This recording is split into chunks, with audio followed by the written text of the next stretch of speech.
Nitong nakaraang sale lang po guys is nasa around 11,000 lang po yung presyo ng smartphone na to. Pero Snapdragon 8 Gen 2 na po yung processor na makukuha natin.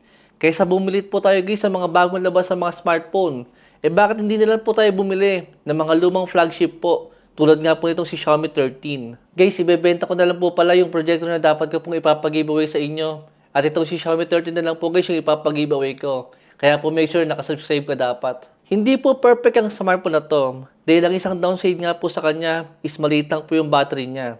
Dahil naka 4.5 mAh lang po yung battery niya. Pero para sa akin, mas pipiliin ko na po ang smartphone na to kaysa po kay Honor X7e.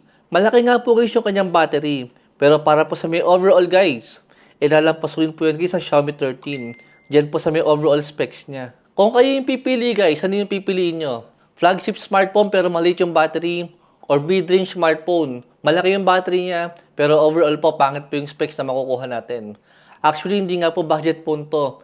Entry level lang po yung specs na makukuha natin dito. Pero dito guys, overall flagship po siya, sadyang maliit lang po yung battery niya. Pili po kayo dyan guys, comment nyo po sa may comment section. Itong si Xiaomi 13 guys is meron po siyang compact size lang po na display, na meron pong 6.36 inches. Naka 120Hz po yung ating refresh rate, naka Dolby Vision, HDR10+, naka 1080p lang po yung kanyang resolution, at Gorilla Glass 5 po na protection sa may display niya. Wala pong smartphone ngayon guys sa bagong labas na meron pong ganyang combination po ng mga specs sa may display niya. Lalo pat compact size nga lang po siya na 6.36 inches. Even po sa may build quality natin, meron po siyang silicone polymer back design dito, naka-aluminum frame po siya, at syempre naka IP68 din po yung ating ratings dito na water and dust resistant. Isa pang malupit sa may smartphone na to, bukod nga po sa malakas na processor niya, is itong camera niya guys. Meron po siyang Leica lens. Yan guys ang isang hindi natin makukuha sa mga ganitong presyo ng smartphone ngayon. Dahil meron nga po siyang 50 megapixel na main camera, 10 megapixel po guys sa telephoto lens, saka 10 megapixel po na ultra wide. Maya-maya lang po ng konti guys, ipapakita ko po sa inyo yung sample po ng mga picture natin. Kasama rin po yung video niya. Guys, perfect po ang ganitong klase ng smartphone kung naghahanap lang po tayo ng backup phone na mabilis pong gamitin at overall meron pong magandang specs. O kaya smartphone nga po na merong magandang camera. I think okay po ang Xiaomi 13 ngayon. Dito po sa may processor natin, meron nga po siyang Snapdragon 8 Gen 2. Sa gaming guys, optimization po ang kailangan na to dahil hindi naman siya gaming phone nga po ni Xiaomi, etong Xiaomi 13. If ever guys, gagamitin nyo po ito pang gaming, mas okay po guys, huwag nyo pong isasagin yung mga graphics natin dito. Especially nga po sa mga high graphics games. Tulad po dito sa may Wuthering Waves. Kaya naman niya guys ang game na yan. Sadyang di lang po talaga optimize si Xiaomi 13 sa may gaming. Dahil camera phone po ito. Sa katulad nga po ng sabi ko sa inyo kanina, medyo maliit nga po yung kanyang battery na 4.5 mAh lang. Tapos luma na nga rin po ito. Kaya medyo mabilis po siyang malobat. Pero kung more on light gaming ka lang naman tulad po ng Call of Duty Mobile, I think okay naman po siya. Dahil para nga po sa may Wuthering Waves at NTE, guys, umabot lang po siya ng higit 2 hours. Kulang 3 hours lang po yung aabutin ng kanyang battery kung sagad gaming nga po yung gagawin natin. Then sa may temperature po niya, guys, umabot po siya ng 44 degrees Celsius sa may NTE. Tapos 41 naman po yung temperature niya dito pa sa may Wuthering Waves. Pero kung more on Mobile Legends naman po yung nilalaro natin, ito po yung gameplay natin guys, okay naman po siya. Super panalo na po yan at napaka-smooth po niya. Walang kahit anong problema. Naka-dual speaker nga rin po pala tayo. Pero ang napansin ko lang po sa kanya, hindi po ganun kalakas guys yung speaker po niya sa may ibabaw, compare po sa may ilalim. Kaya akala ko naka-single speaker lang po siya. Pero naka-dual speaker po yan. Sadyang mas malakas nga lang po guys yung nasa ilalim. Sa Call of Duty Mobile naman po guys, smooth din po yung nakuha namin gameplay sa kanya. Isa lang din po napansin ko dito guys, is medyo mainit po guys yung kanyang frame. Pagka po naglalaro tayo ng walang case. Pero pagka nga po inis ka natin siya, hindi naman po siya ganun kainit. Kumbaga guys, I think ang nangyayari po dito is nagsisilbi pong heat conductor po yung frame ng smartphone natin. Para nga po hindi uminit yung processor natin. Kaya ang nangyayari po dito is natatransfer po yung heat dito po sa may metal frame natin. Kaya mainit po siya kahit hindi naman po talaga ganun kainit yung smartphone natin. Dito naman po sa may Legend of Ymir, medyo ramdam din po dito guys yung pagiging mainit nga po ng smartphone natin dahil nga po sa may metal frame. Tapos meron din po siyang ilang mga frame drop habang nga po naglalaro. Kaya mas okay po guys kung mag-gaming po tayo dito, talagang wag po natin siya isasagad. Guys, sa ilang oras po na gaming na ginawa namin dito, I think hindi ko po siya marirecommend kung hardcore gamer ka.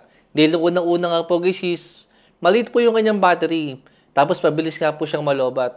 Tapos maliit pa yung kanyang display. Dahil kahit malakas nga po yung kanyang processor na Snapdragon 8 Gen 2, guys, almost hindi po natin makakapakinabangan yan. Then medyo mabilis nga rin po siyang uminit. I think ang isang dahilan po dyan is dahil maliit nga lang po yung body niya. Unlike po sa ibang smartphone na malaki po yung body niya, kaya hindi po siya masyadong umiinit. Unlike po sa ganitong klase ng smartphone. Pero kung usapan pong camera, I think dito nyo po magugustuhan ng smartphone na to. Dahil ito po guys yung ilang sample picture natin. 2x zoom po yan. Pero napakaganda pa rin po ng picture na pinoproduce po ng smartphone na to. Para sa ganitong kamurang smartphone na. Dahil if ever nga po nabibili tayo ng bagong smartphone po sa ganitong presyo, iasahan nyo po, bagsak din po yung camera niyan. Dahil yan po guys ang isa pang hindi natin makukuha sa mga bagong release nga po ng mga smartphone. Ito rin po guys yung sample ng 3x zoom. Okay pa rin po siya, detail pa rin yan. At hindi nga po masyadong matingkad yung timpla ng kulay niya. Kaya kung more on camera po ang gusto natin, I think marirecommend ko pa rin po ang smartphone na to. Lalo pa sa gantong kamurang presyo na ngayon ng Xiaomi 13. Dahil pati po sa may video quality natin, yan po guys yung sample ng 4K 60fps. Meron din po siyang 8K 24fps. Kaso masyado na pong overkill yan. Then sa may front selfie camera natin, is hanggang 1080p lang po yung supported sa kanya. Guys, sinubukan din po namin siya sa may solo leveling. Okay din po guys yung kanyang performance. Talagang yung pag-iinit lang po ang problema ng smartphone niya at talagang mabilis po siyang malobat. Pero buti naman kahit paano guys, suportado po siya ng 67 watts nga po na charger. Kaya asahan din po natin na itong 4.5 mAh siya battery niya, wala pang isang oras yung full charge po agad dyan. Then sa may Android version po natin, naka HyperOS na rin po siya with Android 16. Isang tip ko po sa inyo guys, kung gusto nyo po ng magandang smartphone na meron po magandang specs, pero hindi po ganun kamahal yung presyo. Mas okay pa rin po talaga kung hindi po muna tayo bibili ng bagong labas sa mga smartphone ngayon. Mas okay po na ang piliin natin is yung mga last year model po ng mga smartphone ngayon. Para makakuha tayo ng murang presyo, pero magandang specs pa rin po yung makukuha natin. Tapos syempre mas maganda pa rin po kung maaabangan natin sa may panahon nga po ng sale. Dahil guys, ang presyo po ng smartphone na to pagka po hindi naka-sale is nasa around 14,000 nga po siya. Pero nabili ko siya guys ng kulang 13,000. Pero nung last week lang po guys nakita ko siya ng 11,000 lang. I think mas sulit yun. Kung mabibili po natin sa around 11,000, abangan lang po natin sa may panahon talaga ng sale. O kaya guys, ang isang marirecommend ko rin po sa inyo is si Poba 7 Ultra. Guys, last year model na po ang smartphone na yan. Pero overall po, okay pa rin po yung specs na makukuha natin kung gaming nga po yung hanap natin. Pangalawang payo ko po sa inyo guys, kung gusto nyo po makatipid, mas okay po na wag po muna talaga tayong bibili ng bagong smartphone ngayon. Mas okay po guys, kung nagagandahan ka pa naman at smooth pa naman guys yung smartphone mo, mas okay guys na ingatan nyo po muna yan. Huwag nyo po muna hayaan na masira po yung smartphone nyo. Dahil if ever po na masira nyo yan at gusto nyo po bumili ng bagong smartphone, guys, medyo mahirap po maghanap ngayon ng smartphone po ng bagong labas pero magandang specs po yung makukuha natin. Uulitin ko guys, recommended ko lang po ang smartphone na to kung gusto nyo po ng compact flagship po na smartphone na meron po magandang camera. Sadyang maliit lang po talaga guys yung kanyang battery. Guys, huwag nyo pong kakalimutan na i-like po yung video natin at mag-comment po dito. Dahil dito po ako pipili ng mananalo po ng Xiaomi 13. Yun lang po guys. Make sure nyo rin po na nakasubscribe kayo. Thanks for watching.